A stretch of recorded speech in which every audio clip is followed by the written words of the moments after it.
So, in paper number 4, that is called ethics, you find the syllabus, ethics, human values, attitude, aptitude, emotional intelligence, teachings and the lives of leaders, reformers and administrators, thinkers and philosophers, case studies, all are character-related, character-oriented issues.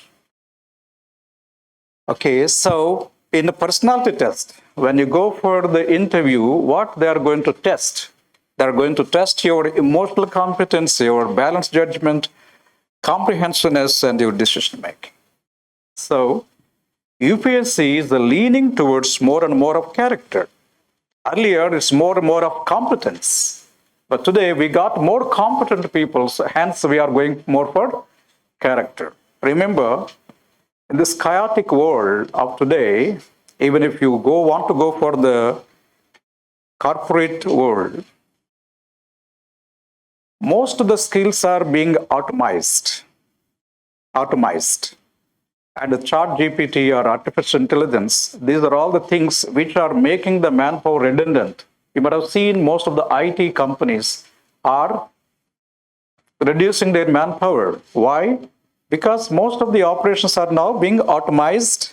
They can be made it repetitive. Most of the things will go away. But who are going to survive? Who are going to survive?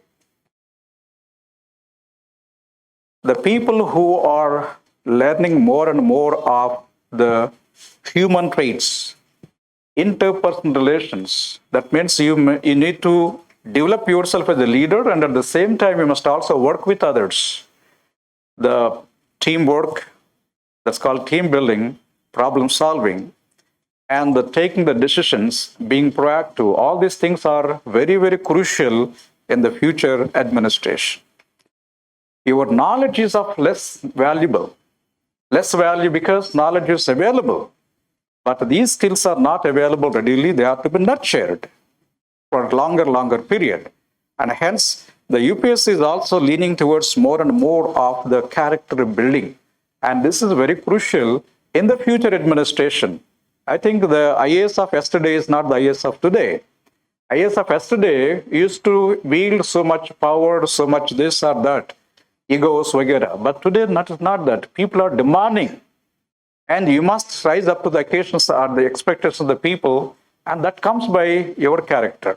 People respect a person with the character, not with competence. Remember this.